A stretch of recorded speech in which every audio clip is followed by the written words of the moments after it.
আল্লাহ পাক রব্বুল আলামিন সূরা জুমার ৮ নম্বর আয়াতে আল্লাহ তাআলা বলেন, কুল ইন্নাল মাউতাল্লাযী তাফিররুনা মিনহু ফাইন্নাহু মুলাকীকুম। সূরা জুমার ৮ নম্বর আয়াতে আল্লাহ তাআলা বলেন, ও নবী আপনি মানুষকে বলে দেন, ইন্নাল মাউতাল্লাযী নিশ্চয়ই মৃত্যু হলো ওই বিষয়, আল্লাযী তাফিররুনা মিনহু যেই মৃত্যু থেকে তোমরা পলায়ন করো। আল্লাহই বলতেছেন মৃত্যু এটা এমন একটা বিষয় যা থেকে তোমরা পলায়ন করো, কিন্তু যতই পালাও না কেন ফাইন্নাহু মুলাকীকুম এই মৃত্যুর সাথে তোমাদের সাক্ষাৎ হয়ে যাবে, সবাইকে মৃত্যুবরণ করা লাগবে। মৃত্যুর পরে কি হবে আল্লাহ বলেন, সুম্মা তুরদ্দুনা ইলা আলিমিল গায়বি ওয়াশ শাহাদা তোমাদের সবাইকেই ওই আল্লাহর দিকে, জাতের দিকে, সত্তার দিকে ফিরে যেতে হবে, যে আল্লাহ দৃশ্য দৃশ্য সব কিছুর জ্ঞানী। ফায়ুনাব্বিউকুম বিমা কুনতুম তা'মালুন এই যে দুনিয়াতে থেকে তোমরা কি করেছো না করেছো, জীবদ্দশায় কি করেছো না করেছো, মৃত্যুর পরে আল্লাহর কাছে যাওয়ার পরে আল্লাহ সব কিছু তোমাদেরকে জানিয়ে দিবে। তাহলে যদি এই যে বিষয়টা বিশ্বাস করতে পারি যে মরতে হবে, মৃত্যুর পরে আল্লাহর কাছে যেতে হবে, এবং ওই আল্লাহ ওই জাত যিনি দৃশ্য অদৃশ্য সব কিছুর জ্ঞানী, উনি আমাকে জীবদ্দশায় আমরা যা করেছি সব কিছু সম্পর্কে আমাদেরকে অবগত করাবেন, তাহলে সাধারণত এগুলো অন্তরে না থাকলে যে পরিমাণ গুনাহ হবে, এই বিষয়গুলো অন্তরে থাকলে তার থেকে অনেক গুণ কম মানুষের গুনাহ হবে। ঠিক কিনা বলে? যে আল্লাহর কাছে আমাকে দাঁড়াতে হবে, জবাবদিহিতার কাঠগড়ায় আমাকে দাঁড়াতে হবে, এবং এই সব কিছু আল্লাহ তাআলা আমাকে জানাবে। মৃত্যু থেকে পালিয়ে বাঁচা যাবে না, অতএব মরতেই যেহেতু হবে, সেই মৃত্যুর প্রস্তুতি সবারই এক ধরনের থাকবে। এরপরে আমি আপনাদের সম্মুখে খুতবার মধ্যে এই হাদিসটা পাঠ করেছি। আল্লাহর নবী বিশ্ব নবী রাহমাতুল লিল আলামিন বলেন, সুনানুত তিরমিজির বর্ণনা, হাদিসের সংখ্যা হলো 2297 নম্বর হাদিস। আল্লাহর নবী বিশ্ব নবী বলেন, ইদা কাদাল্লাহু লিআবদিন আইয়ামুতা বিআরদিন আল্লাহ তাআলা যখন কোনো বান্দার মৃত্যু কোনো জায়গার সাথে নির্দিষ্ট করে দেন, এই বান্দার মৃত্যু অমুক জায়গায় হবে, তার মৃত্যু অমুক জায়গায় হবে, যখন আল্লাহ তাআলা কোনো বান্দার মৃত্যুটা কোনো জায়গার সাথে নির্দিষ্ট করে দেন, আল্লাহ বলেন সেই জায়গা থেকে সে যতই দূরে থাকুক না কেন, জাআলা লাহু ইলাইহি হাজা মৃত্যুর ঠিক আগ মুহূর্তে আল্লাহ ওই জায়গায় যাওয়ার একটা প্রয়োজন তাকে আল্লাহ তাআলা সৃষ্টি করে দেয়। এই কারণে দেখবেন এমন জায়গায় গিয়ে মানুষ কখনো কখনো মারা যায় যে জায়গায় জীবনের প্রথম গিয়েছে, পরে মানুষ আলোচনা করে, আরে কি দরকার ছিল ওই লোকটা ওই জায়গায় যাওয়ার, ওই জায়গায় গেল তো মরলো, না গেলে তো আর মরতো না। বিষয়টা আসলে এমন নয়। আমরা যারা আছি, যার যেখানে মৃত্যু লিখে রাখা হয়েছে যেই জায়গায়, ওই জায়গায় আপনি যতই বাঁচার চেষ্টা করেন না, যাব না, ওই জায়গায় যাওয়ার একটা অবস্থা আল্লাহ তৈরি করে দিবে। লা ইলাহা ইল্লাল্লাহ, লা ইল্লাল্লাহ, লা ইলাহা ইল্লাল্লাহ, লা ইলাহা ইল্লাল্লাহ, লা ইল্লাল্লাহ, লা ইলাহা ইল্লাল্লাহ, লা ইলাহা ইল্লাল্লাহ, লা ইলাহা ইল্লাল্লাহ, লা ইলাহা ইল্লাল্লাহ, লা ইলাহা লা ইলাহা ইল্লাল্লাহ,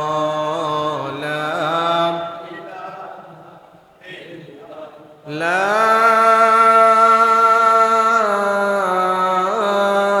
ইলাহা ইল্লাল্লাহ মুহাম্মাদুর রাসূলুল্লাহ সাল্লাল্লাহু আলাইহি ওয়াসাল্লাম। আলহামদুলিল্লাহ, আল্লাহ পাক রব্বুল আলামিনের আলিশান দরবারে লাখো কোটি শুকরিয়া জ্ঞাপন করছি যে আল্লাহ মহিয়ান গরিয়ান আমাদের সকলকে পবিত্র জুমার দিনে জুমার নামাজ আদায়ের লক্ষ্যে আল্লাহর ঘর মসজিদে আমাদের সকলকে আগে আগে আসা, কিছু কথা বলা এবং শোনার জন্য তৌফিক দান করেছেন। হৃদয়ের সবটুকুন ভালোবাসা উজাড় করে আল্লাহ পাকের শিখানো ভাষায় তারই দেওয়া জবান দিয়ে শক্তি দিয়ে কালিমাতুশ শুকুর আদায় করে উচ্চ আওয়াজে সকলে বলছি আলহামদুলিল্লাহ। আল্লাহ তাআলা আমাদের প্রত্যেকের আজকের জুমার আমলগুলোকে কবুল করে নিক। আল্লাহ তাআলা আমাদের প্রত্যেকের মনের নেক মাকাসিদগুলো পূরণ করে দিক। মৃত্যু পর্যন্ত আমরা যেন ঈমান এবং নেক আমলের উপর অবিচল থাকতে পারি, সেই তৌফিক আল্লাহ আমাদেরকে দান করে দিক। সম্মানিত উপস্থিতি, আমাদের আলোচনা চলতেছিল, ধারাবাহিক আলোচনা, মৃত্যু সম্পর্কে আমরা আলোচনা করতেছিলাম। প্রত্যেকটা মানুষ মরণশীল, প্রত্যেকেই মৃত্যুর স্বাদ আস্বাদন করা লাগবে। জন্ম যেহেতু হয়েছে, মৃত্যু অবশ্যই হবে, এটাকে অস্বীকার আজও পর্যন্ত কেউ পৃথিবীতে করেনি, এখনো করে না, ভবিষ্যতেও কেউ করতে পারবে না। এরকম চিরন্তন সত্য বিষয়টাকে সামনে রেখে আমরা যদি চলতে পারি, আমাদের জীবন সুন্দর হবে, আখেরাতের ফিকির আমাদের অন্তরে বেশি বসবে, দুনিয়ার মোহাব্বত এবং ভালোবাসা আমাদের অন্তর থেকে বেশি দূর হবে। সেই শোভাতেই মৃত্যু সম্পর্কে ধারাবাহিক আলোচনায় আমি বলেছিলাম, যার যেখানে মৃত্যু সেখানে তার মৃত্যু হবে, যার যখন মৃত্যু তখন তার মৃত্যু হবে। আল্লাহ পাক রব্বুল আলামিন কোরআনে একবার দুইবার নয়, তিন জায়গায় 3টা সূরার মধ্যে এই কথা আমাদেরকে স্মরণ করিয়ে দিয়েছেন। কুল্লু নাফসিন যায়িকাতুল মাউত, প্রত্যেকটা নফসকেই মৃত্যুর স্বাদ আস্বাদন করা লাগবে।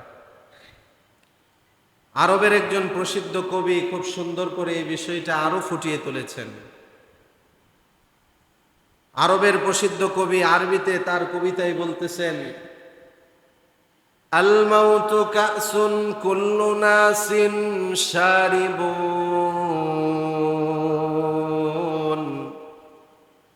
ওয়াল কবরু বাইতুন কুল্লু নাসিন দাখিলুন। আরবের প্রসিদ্ধ কবি তার কবিতার মধ্যে এই বিষয়টা ফুটিয়ে উঠিয়েছেন। আল মাউতু কাসুন কুল্লু নাসিন শারিবুন। প্রসিদ্ধ কবি বলেন, মৃত্যু এটা এমন একটা পেয়ালা, যেই পেয়ালা থেকে সবাইকে কোনো না কোনো দিন পান করা লাগবে।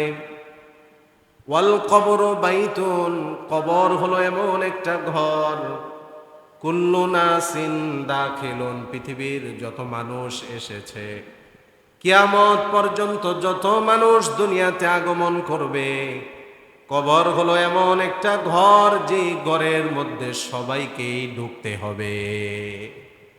আল মাউতু কাসুন, মৃত্যু এটা এমন একটা পেয়ালা, যার থেকে সবাইকে পান করা লাগবে। সবাই পান করবে, ধনী পান করবে, গরিব পান করবে, রাজা পান করবে, প্রজা পান করবে, সুন্দর ব্যক্তিরাও পান করবে, কালোরাও পান করবে। কেউ এমন নেই পৃথিবীতে যে মৃত্যুর পেয়ালা থেকে সে পান না করবে। কবর এমন একটা ঘর, যেই ঘরের মধ্যে সবাইকেই ঢুকতে হবে, সবাইকেই প্রবেশ করা লাগবে। এই কারণেই এই কথাটাই আল্লাহ পাক রব্বুল আলামিন কোরআনে কারিমেও বলতেছেন, যতই মানুষ পালানোর চেষ্টা করুক না কেন, মৃত্যু থেকে সবাই পালাতে চায়। এমন কেউ নেই যাকে আপনি প্রশ্ন করবেন যে ভাই আপনি কি মরতে চান, কেউ বলবে না যে হ্যাঁ আমি মরতে চাই। এমনকি হাসপাতালের বেডে শুয়ে কাতরাচ্ছে, মুমূর্ষ অবস্থায় আছে, তাকেও যদি প্রশ্ন করা হয় আপনি কি মরে যেতে চান, বলবে না আমি এই দুনিয়াতে আরো কিছুদিন বাঁচতে চাই। মৃত্যু থেকে সবাই পালাতে চায়, কিন্তু কেউ পালাতে পারবে না। এই মৃত্যুর স্বাদ, মৃত্যুর এই বিষয়টা সবার কাছে গিয়ে পৌঁছে। আল্লাহ পাক রব্বুল আলামিন সূরা জুমার 8 নম্বর আয়াতে আল্লাহ তাআলা বলেন, কুল ইন্নাল মাউতাল্লাযী তাফিররুনা মিনহু ফাইন্নাহু মুলাকীকুম সূরা জুমার ৮ নম্বর আয়াতে আল্লাহ তাআলা বলেন, ও নবী আপনি মানুষকে বলে দেন, ইন্নাল মাউতাল্লাযী, নিশ্চয়ই মৃত্যু হলো ওই বিষয়, আল্লাযী তাফিররুনা মিনহু, যেই মৃত্যু থেকে তোমরা পলায়ন করো। আল্লাহই বলতেছেন মৃত্যু এটা এমন একটা বিষয় যা থেকে তোমরা পলায়ন করো, কিন্তু যতই পালাও না কেন ফাইন্নাহু মুলাকিকুম, এই মৃত্যুর সাথে তোমাদের সাক্ষাৎ হয়ে যাবে, সবাইকে মৃত্যুবরণ করা লাগবে। মৃত্যুর পরে কি হবে আল্লাহ বলেন, সুম্মা তুরদ্দুনা ইলা আলিমিল গায়বি ওয়াশ শাহাদা, তোমাদের সবাইকেই ওই আল্লাহর দিকে, জাতের দিকে, সত্তার দিকে ফিরে যেতে হবে, যে আল্লাহ দৃশ্য দৃশ্য সব কিছুর জ্ঞানী। ফায়ুনাব্বিউকুম বিমা কুনতুম তা'মালুন, এই যে দুনিয়াতে থেকে তোমরা কি করেছো না করেছো, জীবদ্দশায় কি করেছো না করেছো, মৃত্যুর পরে আল্লাহর কাছে যাওয়ার পরে আল্লাহ সব কিছু তোমাদেরকে জানিয়ে দিবে। তাহলে যদি এই যে বিষয়টা বিশ্বাস করতে পারি যে মরতে হবে, মৃত্যুর পরে আল্লাহর কাছে যেতে হবে, এবং ওই আল্লাহ, ওই জাত যিনি দৃশ্য অদৃশ্য সব কিছুর জ্ঞানী, উনি আমাকে জীবদ্দশায় আমরা যা করেছি সব কিছু সম্পর্কে আমাদেরকে অবগত করাবেন, তাহলে সাধারণত এগুলো অন্তরে না থাকলে যে পরিমাণ গুনাহ হবে, এই বিষয়গুলো অন্তরে থাকলে তার থেকে অনেক গুণ কম মানুষের গুনাহ হবে। ঠিক কিনা বলে? যে আল্লাহর কাছে আমাকে দাঁড়াতে হবে, জবাবদিহিতার কাঠগড়ায় আমাকে দাঁড়াতে হবে, এবং এই সব কিছু আল্লাহ তাআলা আমাকে জানাবে। মৃত্যু থেকে পালিয়ে বাঁচা যাবে না, অতএব মরতেই যেহেতু হবে, সেই মৃত্যুর প্রস্তুতি সবারই এক ধরনের থাকবে। এরপরে আমি আপনাদের সম্মুখে খুতবার মধ্যে এই হাদিসটা পাঠ করেছি। আল্লাহর নবী বিশ্ব নবী রাহমাতুল লিল আলামিন বলেন, সুনানুত তিরমিজির বর্ণনা, হাদিসের সংখ্যা হলো 2297 নম্বর হাদিস।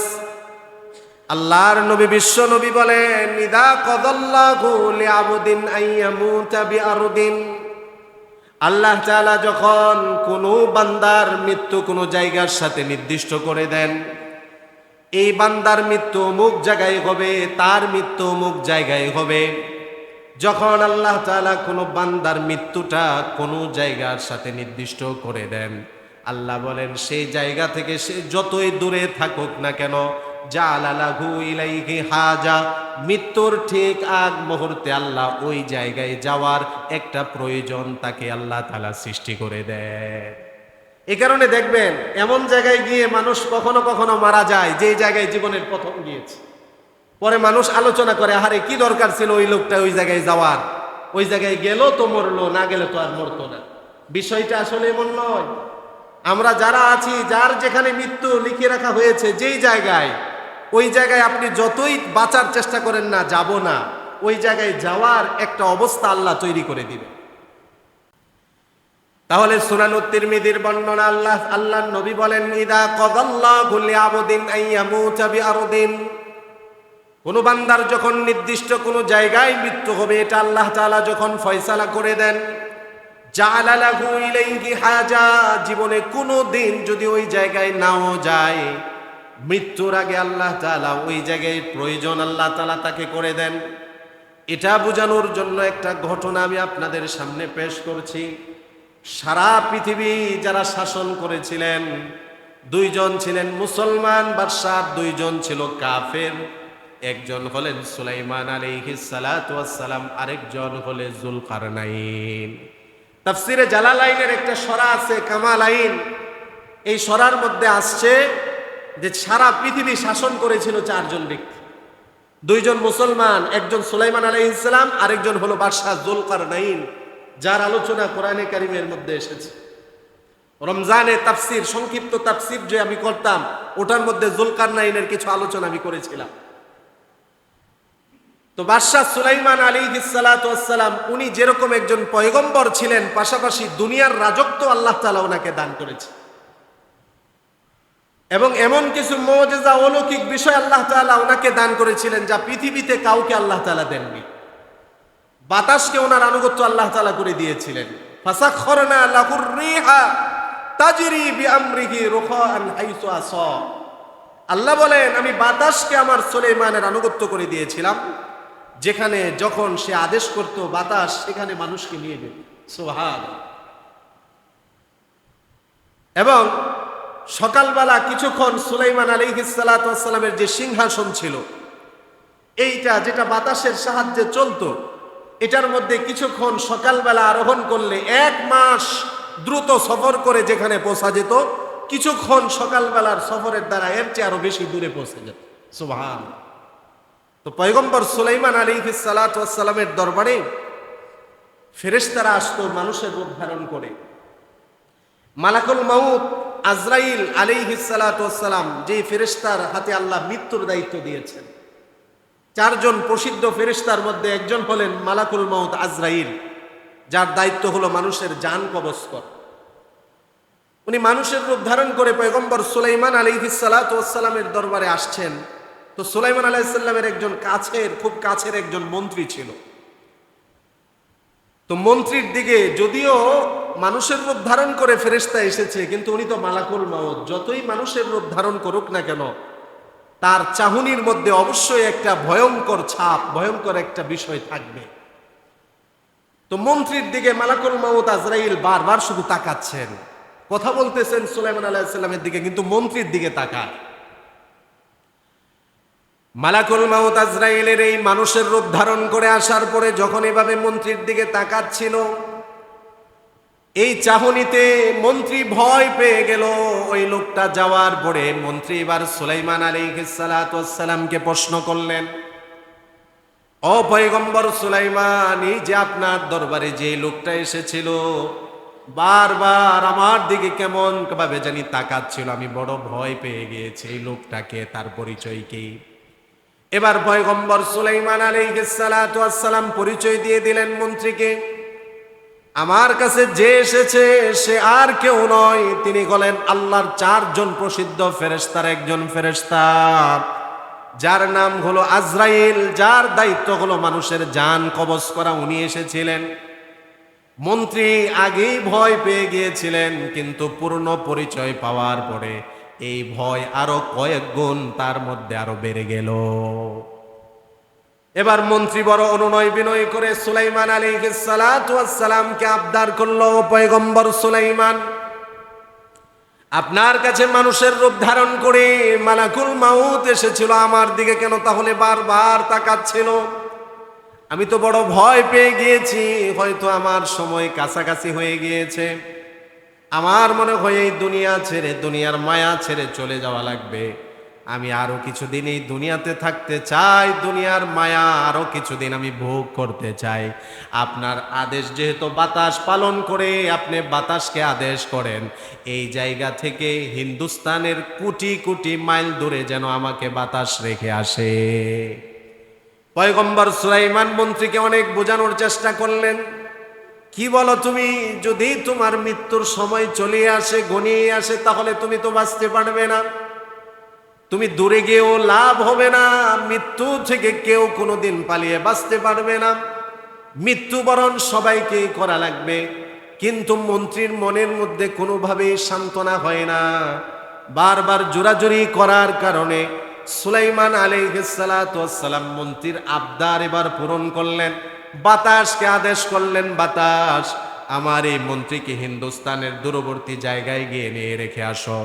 বাতাস হিন্দুস্তানের দূরবর্তী জায়গায় গিয়ে নিয়ে যখন সুলাইমান আলাইহিস সালাতু ওয়াস সালামের মন্ত্রীকে রেখে আসলো, এই দিন চলে গেল। পরে আরেকদিন হযরতে মালাকুল মাউত আজরাইল আলাইহিস সালাতু ওয়াস সালাম আসলেন। পয়গম্বর সুলাইমান প্রশ্ন করলেন, ও মালাকুল মাউত আজরাইল, আপনি ওই দিন এসেছিলেন, আমার মন্ত্রীর দিকে কেন আপনি এভাবে তাকাচ্ছিলেন? সে তো বড় ভয় পেয়ে গিয়েছে। এবার সুলাইমান আলাইহিস সালাতু ওয়াস সালামকে মালাকুল মাউত বলল, ও পয়গম্বর সুলাইমান, আমি মালাকুল মাউত বারবার তার দিকে তাকাচ্ছিলাম, কারণ হলো আমার কাছে একটা লিস্ট চলে এসেছে, যেই লিস্টের মধ্যে আপনার মন্ত্রীর নাম আছে, কিছুক্ষণের মধ্যেই তার জান কবজ করা হবে। বারবার আমি তার দিকে তাকাচ্ছিলাম, তার কারণ হলো আমি তাকিয়ে দেখলাম তার মৃত্যুর জায়গাটা হলো এখান থেকে 1000 লক্ষ কিলোমিটার দূরে। এবার মালাকুল মাউত বলে, ও পয়গম্বর সুলাইমান, আমি তো একজন ফেরেশতা, আমি মুহূর্তের মধ্যে লক্ষ কিলোমিটার দূরে চলে যেতে পারি। আমি বারবার তার দিকে তাকাচ্ছিলাম এই চিন্তায়, এত দূরে যেহেতু তার মৃত্যু লেখা আছে, হিন্দুস্তানের এত লক্ষ কোটি মাইল দূরে তার মৃত্যুর জায়গা, অবশ্যই আমি তো পৌঁছে যাব, কিন্তু সে কিভাবে পৌঁছবে? এই চিন্তাটা করে আমি বারবার আপনার মন্ত্রীর দিকে তাকাচ্ছিলাম।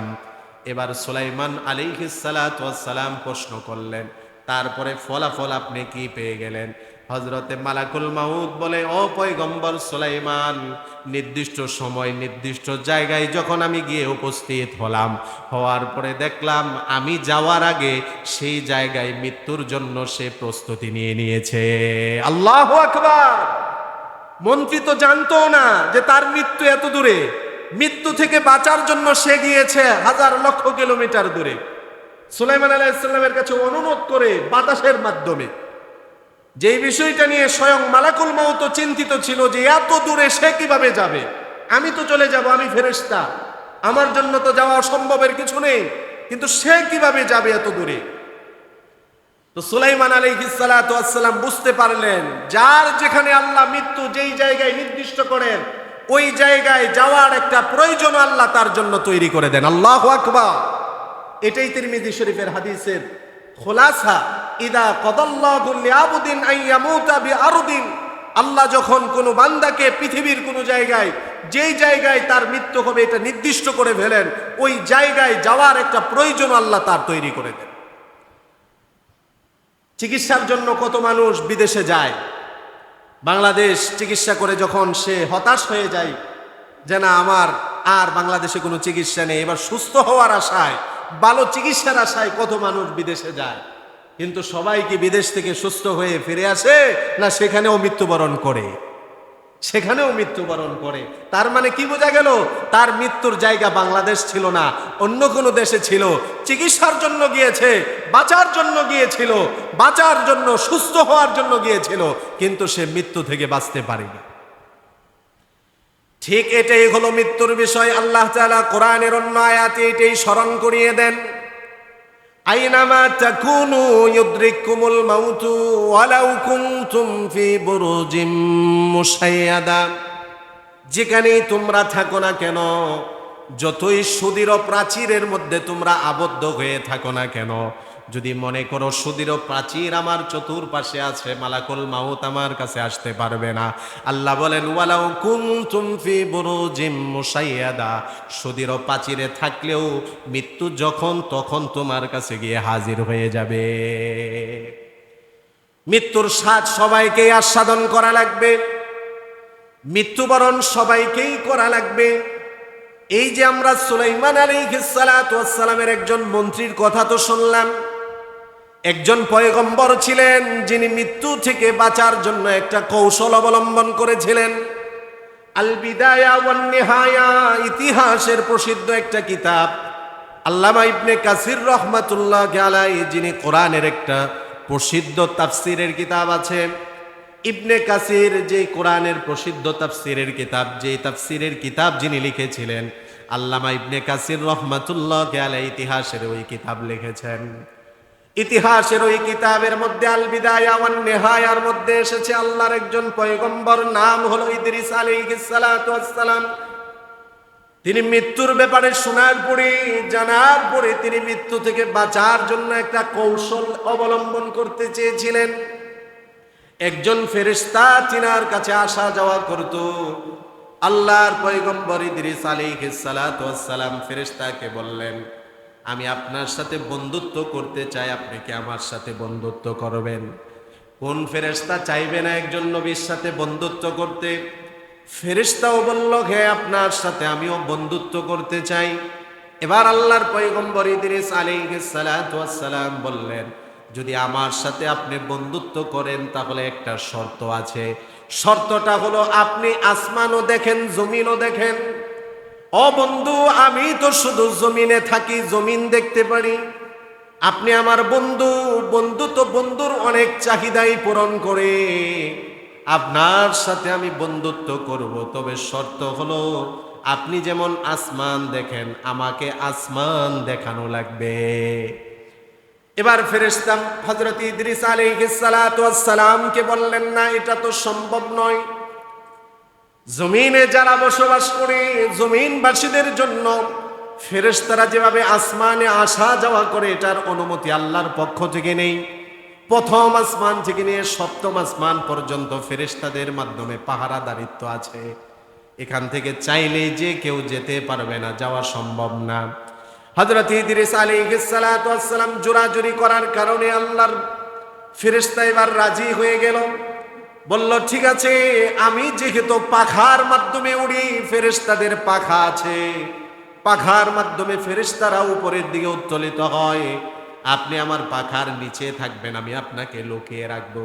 এভাবে আপনাকে আমি আসমানে নিয়ে যাব, আসমান ঘুরে ঘুরে আপনাকে দেখাবো। কিন্তু আল্লাহর পয়গম্বর ইদ্রিস আলাইহিস সালাতু ওয়াস সালামের উদ্দেশ্য ছিল জমিনবাসীদের জন্য যেহেতু মৃত্যু নির্ধারিত, আমি যদি জমিন থেকে উপরে আসমানে চলে যাই তাহলে হয়তো মরতে হবে না।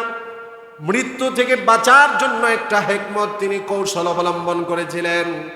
প্রথম আসমানে ফেরেশতার পাখার নিচে ইদ্রিস আলাইহিস সালাতু ওয়াস সালাম লুকিয়েছিলেন।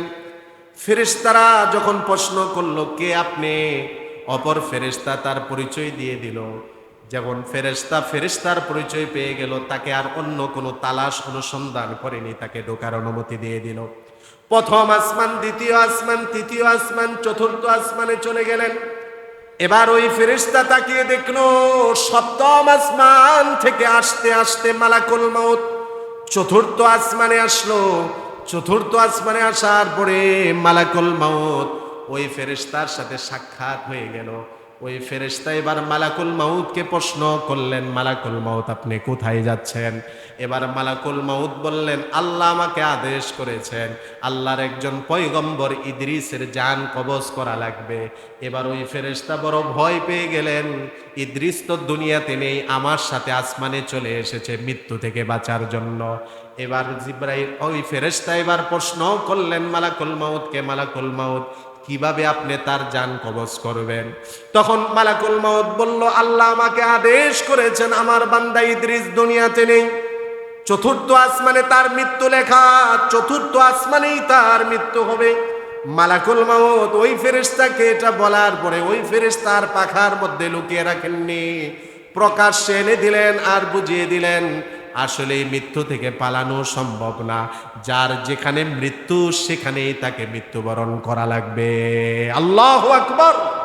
এটা জানতো না উনি নিজেও, ফেরেশতা ওই ফেরেশতাও জানতো না। মালাকুল মউত আজরাইলের কাছে চলে এসেছে আল্লাহর পক্ষ থেকে, যে আমার একজন পয়গম্বর, নাম হলো তার ইদ্রিস, জমিনে তার মৃত্যু হবে না, চতুর্থ আসমানে তার মৃত্যু। সেখান থেকেই হযরত ইদ্রিস আলাইহিস সালাতু ওয়াস সালামের জান কবজ করা হয়েছে। আইনামা তাকুনু ইউদরিকুমুল মাউত ওয়ালাউ কুনতুম ফি বুরুজিম মুশাইয়াদা, যেখানেই থাকো না কেন মৃত্যু তোমাদেরকে স্পর্শ করবে, যদিও সুদৃঢ় পাহাড়, সুদৃঢ় প্রাচীরে আবদ্ধ হয়ে মৃত্যু থেকে বাঁচার চেষ্টা করো না। কুল ইন্নাল মাউতাল্লাযী তাফিররুনা মিনহু ফাইন্নাহু মুলাকীকুম, আল্লাহ বলেন নিশ্চয়ই ওই মৃত্যু, যেই মৃত্যু থেকে তোমরা পলায়ন করো, ওই মৃত্যু তোমাদের সবার কাছে আসবে। অতএব মৃত্যু থেকে পালানো সম্ভব নয়, সবাইকেই মৃত্যুবরণ করা লাগবে।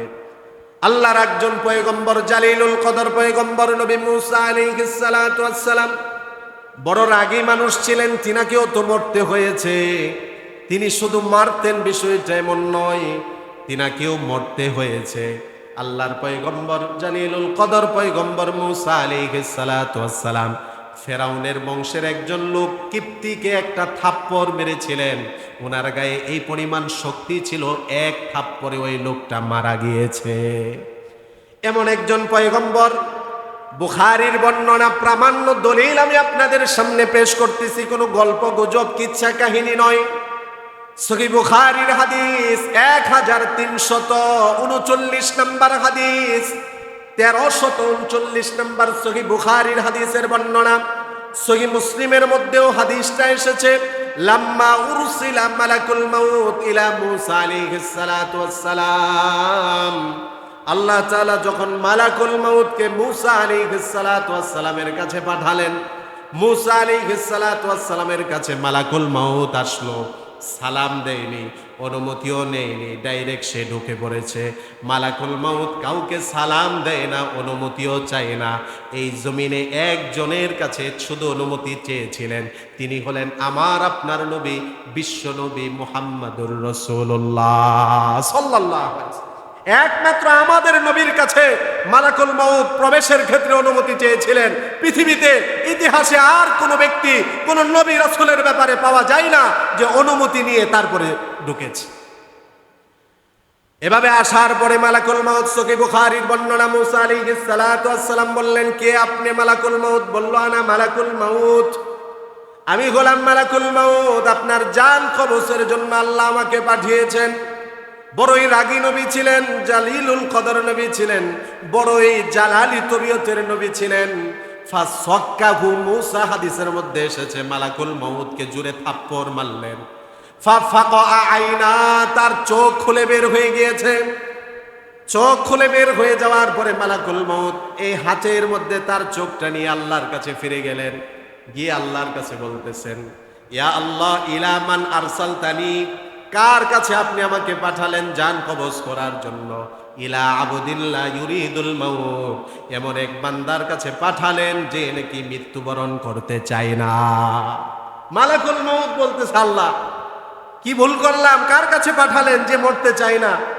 জান কবজের জন্য গেলাম, স্বয়ং থাপ্পড় মেরে আমার চোখ অন্ধ করে দিয়েছে। বুখারীর বর্ণনা, আল্লাহ তাআলা মালাকুল মাউতের চোখ জায়গা মতো আল্লাহ তাআলা আবার সুস্থ করে দিলেন। এবার মালাকুল মাউতকে আল্লাহ তাআলা একটা প্রস্তাব করলেন, যাও আমার পয়গম্বর মূসাকে গিয়ে প্রস্তাব করো।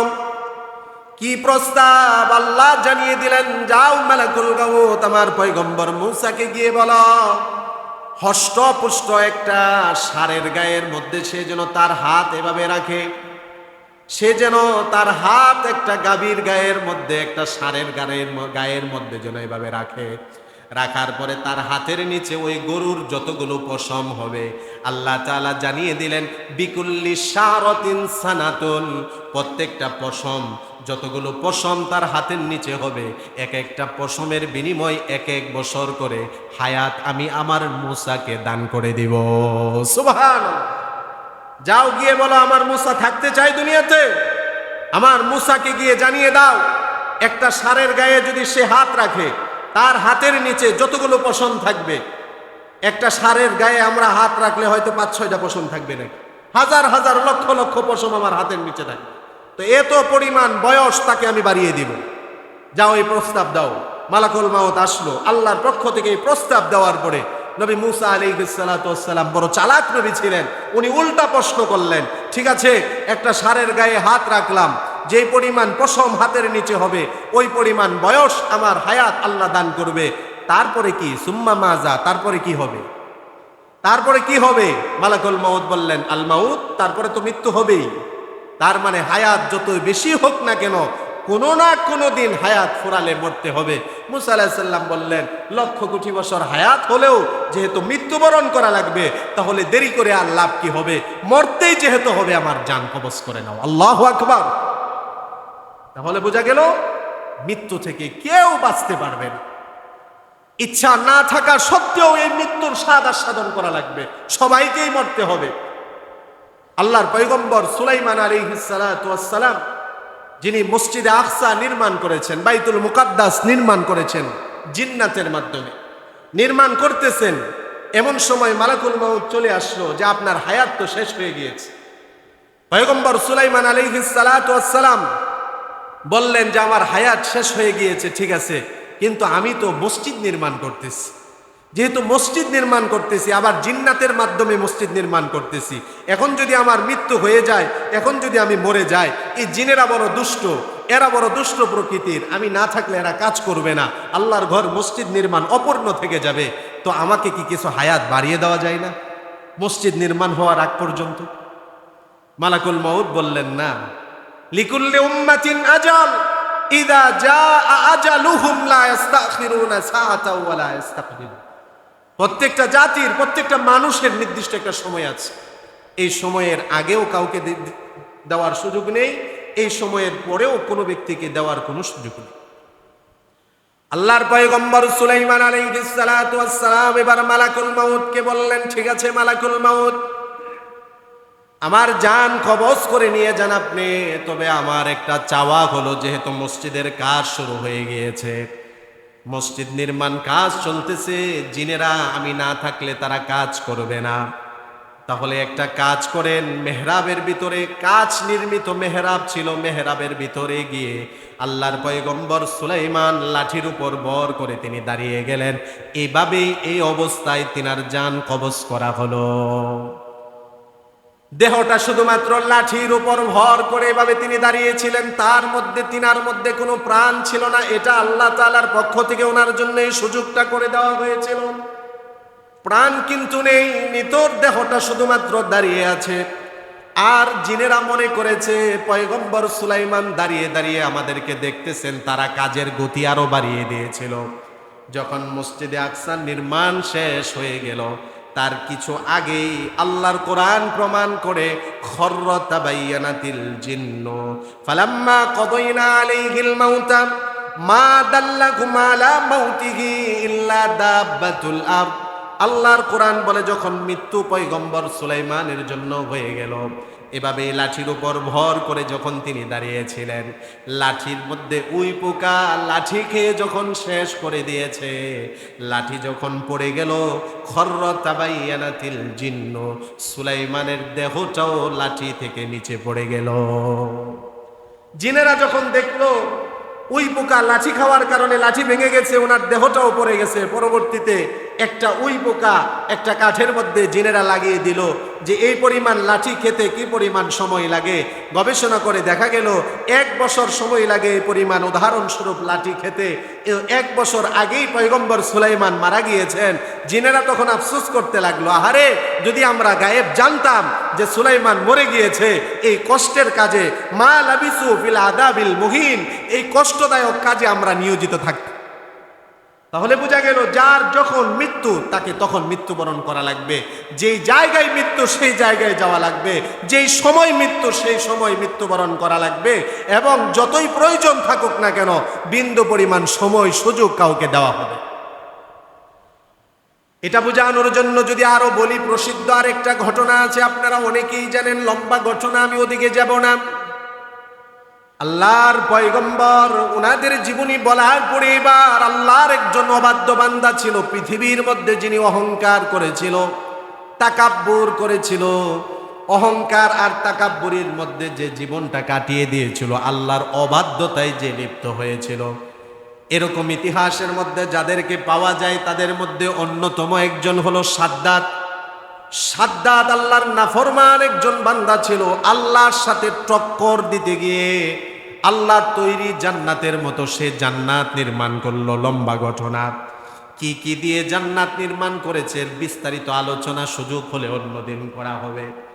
যখনই সাদ্দাত সে জান্নাত নির্মাণ করলো, তার কল্পিত স্বর্গ নির্মাণ করলো, উদ্বোধন করতে যাবে, চতুর্দিকে শহরের সুন্দর সুন্দর মেয়েদেরকে, সুন্দরী সুন্দরী মেয়েদেরকে, সুন্দর সুন্দর ছেলেদেরকে দাঁড় করিয়ে রেখেছে। ঘোড়ার উপর চড়ে আরোহণ করে সাদ্দাত আসতেছে তার জান্নাত কল্পিত স্বর্গ উদ্বোধন করবে। এমন সময় এসে দেখলো গেটের সামনে এক দারোয়ান দাঁড়ানো। চেহারাটা হলো বৃদ্ধ চেহারার মতো, শুষ্ক উস্কো শুষ্ক এবং বড়ই দুর্বল। শরীরের কাপড়গুলো জীর্ণ শীর্ণ ময়লাযুক্ত কাপড়। এই অবস্থায় এমন জায়গার মধ্যে এই বৃদ্ধ লোককে দেখে সাদ্দাত রাগান্বিত হয়ে গেল।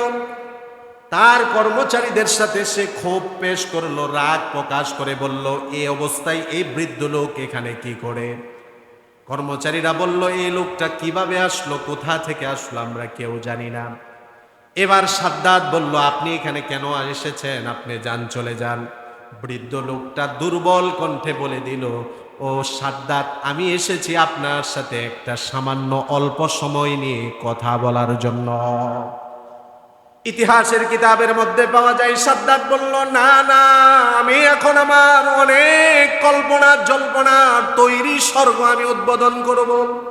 পরে আসবেন, পরে কথা হবে, পরে আপনার কথা আপনার রাখা হবে। বৃদ্ধ মুরব্বী নাসর লোকটা কোনোভাবেই ছাড়ে না, বলে না, বলাই লাগবে আমার। বড়ই ব্যস্ত সাদ্দাত কি করবে, গোড়ার উপরে থেকে কানটাকে বৃদ্ধ লোকটার মুখের দিকে নিয়ে নিল। গোড়ার উপরে থেকে কানটাকে বৃদ্ধ লোকের মুখের দিকে যখন নিয়ে গেল, বৃদ্ধ লোকটা এবার আলতোভাবে পরিচয় দিয়ে দিল, তোমার তো সময় হচ্ছে না আমার সাথে কথা বলার জন্য। তুমি জানো আমি কে? আমি হলাম সে যে একবার যার কাছে আসি পৃথিবীর স্বাদ আর সে ভোগ করতে পারে না। আনা মালাকুল মাউত উক্কিলা বিকুম, আমি হলাম মালাকুল মাউত, তোমাদের জান কবজের দায়িত্ব আমাকে দেওয়া হয়েছে। সাদ্দাত তোমার সময় শেষ, তোমার জান কবজ করা হবে। ইতিহাসের কিতাবে পাওয়া যায় থরথর করে কাঁপতে শুরু করেছে সাদ্দাত। অনুনয় বিনয় করে বড়ই একেবারে কাকুতি মিনতি করে সাদ্দাত মালাকুল মাউতের কাছে সময় চেয়েছিল। একটু সময় আমাকে দাও, শুধু যাব, ভিতরটা দেখে চলে আসব। এত কষ্ট, এত ব্যবস্থা করে যেই স্বর্গ, যেই আমার বলা জান্নাত আমি তৈরি করেছি, এটা আমি একটু দেখে শুধুমাত্র চলে আসব, এই সুযোগটা আমাকে একটু দাও। দেওয়া হয়নি, সে অবস্থায় তার জান কবজ করে নেওয়া হয়েছে। মালাকুল মাউতকে আল্লাহর পক্ষ থেকে আল্লাহ তাআলা প্রশ্ন করেছিলেন, মালাকুল মাউত, এই যে তুমি মানুষের জান কবজ করো, কখনো কি তোমার মনে কাহারো জান কবজের ক্ষেত্রে ব্যথা লেগেছে? কখনই তোমার মনে এরকম কোনো বিষয় জাগ্রত হয়েছে যাহারে যদি এই লোকটাকে একটু সুযোগ দেওয়া হতো? এই প্রশ্ন করার পরে মালাকুল মাউত বলে, আল্লাহ, আমার কাছে পৃথিবীতে দুইবার দুইটা মানুষের জান কবজের সময় একটু দয়া উদ্রেক হয়েছিল, যে একটু সুযোগ যদি আমার হাতে থাকতো, যেহেতু আমার হাতে সুযোগ নেই, আমার হাতে থাকলে আমি তাকে সেই সুযোগটা দিতাম। আল্লাহ তাআলা এবার প্রশ্ন করলেন, মালাকুল মাউত, কার কার ক্ষেত্রে তোমার এমনটা ঘটেছে? এবার মালাকুল মাউত আজরাইল আলাইহিস সালাতু ওয়াস সালাম বললেন, আল্লাহ, কার কার ক্ষেত্রে আমার এমনটা ঘটেছে এবার আপনি জেনে রাখেন। মালাকুল মাউত বলতেছে, আল্লাহ, একবার আপনি আমাকে আদেশ করেছেন, সমুদ্রের মধ্যে একটা লঞ্চ, একটা জাহাজ চলতেছে, আপনি আদেশ করেছেন জাহাজটাকে সমুদ্রের মধ্যে ডুবিয়ে দিতে। মালাকুল মাউত বলে, আল্লাহ, জাহাজটাকে যখন আমি সমুদ্রের মধ্যে ডুবিয়ে দিলাম, অধিকাংশ মানুষগুলো মারা গেল। জাহাজের একটা টুকরা, একটা কাঠের টুকরার উপর বেশে বেশে একজন মা তার 3 মাসের দুধের বাচ্চাকে নিয়ে সেখানে আশ্রয় নিয়েছিল। মা তার 3 মাসের দুধের বাচ্চাটাকে নিয়ে জাহাজের একটা টুকরা, একটা কাঠের উপর ভাসতে ভাসতে পানি দিয়ে অতিক্রম করে যাচ্ছিল কিনারে যাওয়ার জন্য। সমুদ্রের গভীরে মা আছে, তার 3 মাসের দুধের শিশু বাচ্চা আছে। আল্লাহ, আপনার পক্ষ থেকে আমাকে আদেশ করা হয়েছে ওই মার জানটাকে তখন কবজা করার জন্য। মালাকুল মাউত বলে, আল্লাহ, আপনার আদেশ তো আমি পালন করি। আমি যখন চলে গেলাম ওই মহিলার জান কবজের জন্য, এই দৃশ্য দেখে আমার মনে বড় দয়া উদ্রেক হলো। আহারে, যদি একটু সময় থাকতো, সুযোগ থাকতো, তাহলে মহিলাকে, তার বাচ্চাটাকে তীরে নেওয়ার জন্য কিছুটা সময় দিতাম, সুযোগ দিতাম। কিন্তু যেহেতু আমার হাতে সময় নেই, সুযোগ নেই, এই কারণে ওই অবস্থায় ওই মহিলার জানটাকে আমি কবজা করেছি। এবার আল্লাহ তাআলা বললেন, ঠিক আছে, একজন আরেকজনের কার ব্যাপারে তোমার দয়া লেগেছিল, কষ্ট লেগেছিল? মালাকুল মাউত বলে, আল্লাহ, আরেকজন ব্যক্তি যে আমার কাছে বড় অনুনয় বিনয় করে কাকুতি মিনতি করে হায়াত চেয়েছিল, তার জন্য আমার বড় মায়া লেগেছিল, দয়া লেগেছিল। সে কে? সে হলো সাদ্দাত। সে আমার কাছে বড় কাকুতি মিনতি করে একটু সময় চেয়েছিল, তার জন্য আমার দয়া লেগেছিল। এবার আল্লাহ তাআলা বললেন, মালাকুল মাউত, এবার তুমি যা জানো না আমি আল্লাহ তোমাকে জানিয়ে দেই। পৃথিবীতে 2 জনের জন্য তোমার দয়া লাগেনি, মূলত একজনের জন্যই তোমার দয়া লেগেছে।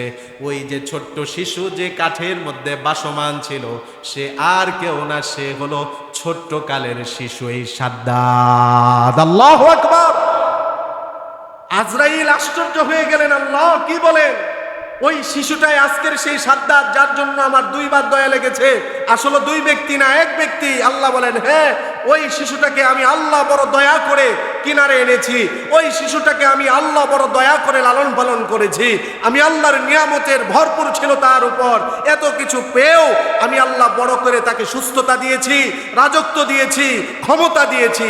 কিন্তু ওই নাফরমান আমি আল্লাহকে চিনিনি, আমার সাথে অবাধ্যতা করেছে, আমার নাফরমানিতে লিপ্ত হয়েছে, আমার সাথে জোড়া দিয়ে আমার তৈরি জান্নাতের কপি জান্নাত সে তৈরি করতে চেয়েছে। এই হলো সেই সাদ্দাত। জোরে বলি নাউজুবিল্লাহ। মানুষ আল্লাহর পক্ষ থেকে নিয়ামত পেয়ে কতটা নাফরমানিতে লিপ্ত হয়। মালাকুল মউত আজরাইল বলে, আল্লাহ যদি এই ঘটনা জানতাম তাহলে সাদ্দাতের প্রতি আমার দ্বিতীয়বার আর দয়া হতো না। তাহলে কি বুঝতে পারলাম? যার যখন মৃত্যু, যার যেখানে মৃত্যু, যার যেই সময় মৃত্যু, আমাদেরকে ওই সময় ওইখানে ওই জায়গায় মৃত্যুবরণ করা লাগে। মৃত্যুর প্রস্তুতি আমাদের সবাইকেই নিতে হবে। যেই মৃত্যুর প্রস্তুতি যদি না নেই, মৃত্যু যন্ত্রণা থেকে বাঁচা আমাদের দ্বারা সম্ভব না।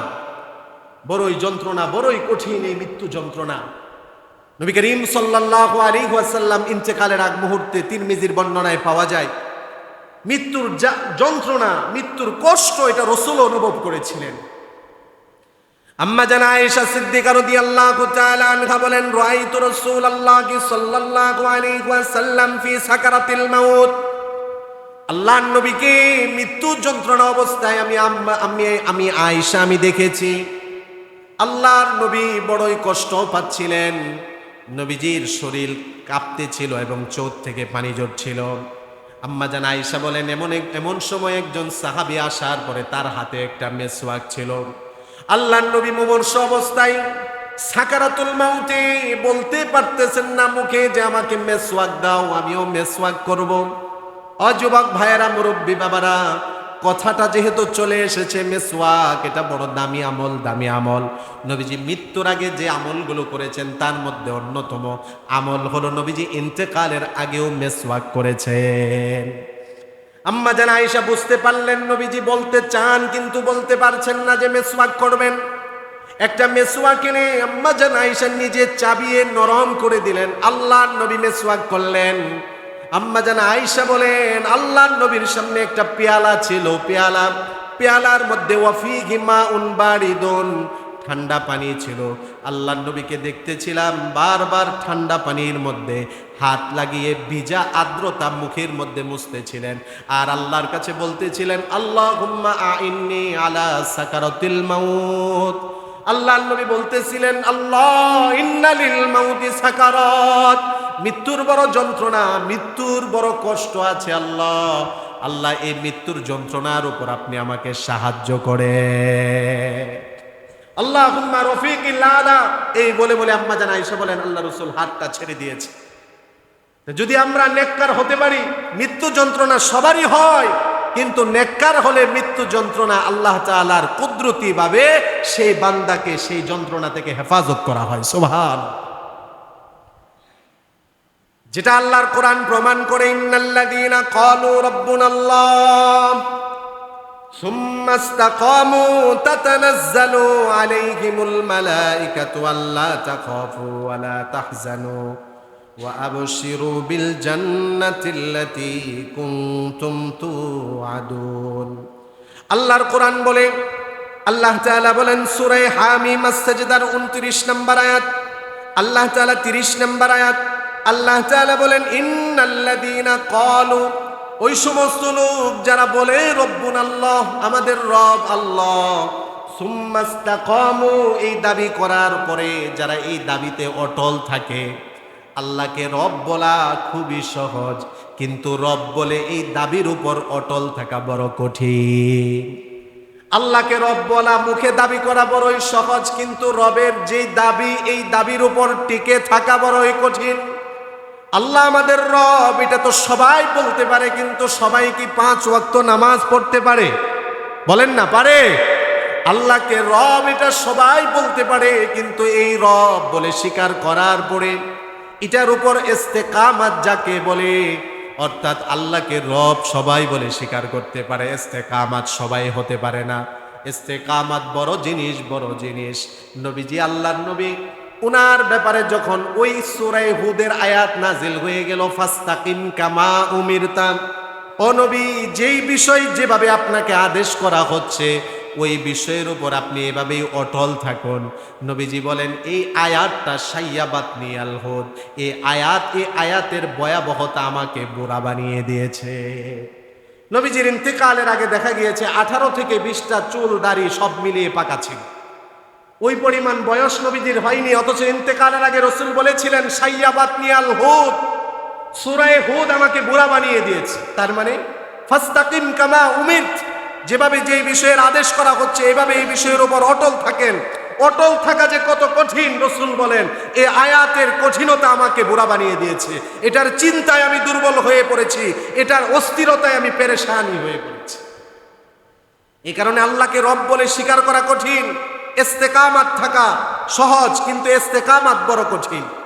আল্লাহকে রব বলা স্বীকার করা এটা সহজ, 5 ওয়াক্ত নামাজ জামাতের সাথে পড়া এটা কঠিন, কিন্তু যারা পড়তে পারে তারাই রব বলে স্বীকার করেছে এবং এটার উপর ইস্তেকামাত রয়েছে। আল্লাহকে রব বলে স্বীকার করা সহজ, কিন্তু হালাল উপার্জন হালাল খাওয়া এটা বড় কঠিন, কিন্তু যারা হালাল উপার্জন করে হালাল খায় এরা ইস্তেকামাতের উপর রয়েছে। আল্লাহকে রব বলা সহজ, কিন্তু ইস্তেকামের উপর থাকা বড় কঠিন। যারা কোরআন হাদিস দ্বারা জীবন পরিচালনা করে তারা ইস্তেকামাতের উপর রয়েছে। যারা রব বলে স্বীকার করবে, ইস্তেকামাতের উপর থাকবে, আল্লাহ বলেন তাদের জন্য পুরস্কার। তাতানাজ্জালু আলাইহিমুল মালায়েকা, মৃত্যুর আগে যখন সাকারাতুল মাউত দেখা দিবে তখন রহমতের ফেরেশতারা তাকে এসে আল্লাহর পক্ষ থেকে সান্ত্বনা দিতে থাকবে। সুবহান, সান্ত্বনা দিবে। যেই সান্ত্বনা নবী রাসূলগণ পেয়েছেন, যেই সান্ত্বনা, যেই মৃত্যু যন্ত্রণা থেকে নবী রাসূলরা ওই সান্ত্বনা পেয়ে জান্নাতের দৃশ্য দেখে মনোযোগী অন্যদিকে হয়ে গিয়েছে। মানুষের মনোযোগী যখন অন্যদিকে থাকে তখন কষ্ট কষ্ট অনুভব হয় না। মৃত্যু যন্ত্রণা আছে এটা সত্য, রসুল বলেছেন, কিন্তু আল্লাহ ওই যন্ত্রণা থেকে ইমানদার বান্দাদের চিন্তা ভাবনা অন্যদিকে ঘুরিয়ে দেন, তখন আর তাদের কাছে যন্ত্রণা মনে হয় না। সুবহান। যেমন এটা বোঝানোর জন্য বলা যায়, মানুষ হাত কাটলে তার ব্যথা লাগে, রক্ত বের হয়, এটা অবশ্যই কষ্টের কাজ। কিন্তু যখন সেই মিশরের মহিলারা যারা জুলাইখাকে অপবাদ দিয়েছিল যে জুলাইখা তারই ঘরে লালিত পালিত একজন ব্যক্তির প্রেমে পড়ে গিয়েছে, ইউসুফ নামক এক ছেলের প্রেমে জুলাইখা পড়ে গিয়েছে, এভাবে শহরের মহিলারা যখন অপবাদ দিতে লাগলো, জুলাইখা সবাইকে দাওয়াত দিয়েছে, সবার সামনে ফল দিয়েছে, হাতে হাতে ছড়ি দিয়েছে। এবার জুলাইখা বলতেছে ইউসুফকে, ইউসুফ তুমি আসো। ইউসুফ আলাইহিস সালাম যখন আসছে, জুলাইখা মহিলাদেরকে বলছে হাত কাটো, ফল কাটো। মহিলারা এবার ফলের জায়গায় আঙ্গুল কাটে, ফলের জায়গায় হাত কাটে, কাহারো আঙ্গুল কেটে যায় একটা, কাহারো 5টা, কাহারো 4টা, কাহারো কবজি পর্যন্ত কেটে যায়। কিন্তু নবী সুলাইমানের সৌন্দর্যতার দিকে তাকিয়ে কেউ টের পায় না, অথচ ব্যথা হচ্ছে কিন্তু টের পায় না। ঠিক ইমানদার ব্যক্তি মৃত্যুর আগে ফেরেশতাদেরকে দেখে, জান্নাত দেখে, মৃত্যুর কষ্টর অনুভব সে করতে পারে না। সুবহান। এজন্য আমাদেরকে আমল দিয়ে প্রস্তুতি মৃত্যুর জন্য থাকা লাগবে। কবরের স্মরণ, আখিরাতের স্মরণ বেশি বেশি করা লাগবে। তিরমিজি শরীফের বর্ণনা 2479 নম্বর হাদিসের বর্ণনা যে হযরতে উসমান রাদিয়াল্লাহু তাআলা আনহু কি পরিমাণ কবরের স্মরণ করতেন, মৃত্যুর স্মরণ করতেন। ইনশাআল্লাহ সময় যেহেতু শেষ, আগামী জুমায় মৃত্যুর কবরের স্মরণ এবং 2 প্রকার বান্দার মৃত্যু, ইমানদারের মৃত্যুটা কেমন হবে, বেঈমানের মৃত্যুটা কেমন হবে, কবরের হালত কি হবে, এই বিষয়ে আমাদের ইনশাআল্লাহ আলোচনা হবে। আল্লাহ আমাদের সকলকে বেশি বেশি মৃত্যুর কথা স্মরণ করার তৌফিক দান করুক। সকলে বলি আমিন। ওয়া আখিরু দাওয়ানা আলহামদুলিল্লাহি রাব্বিল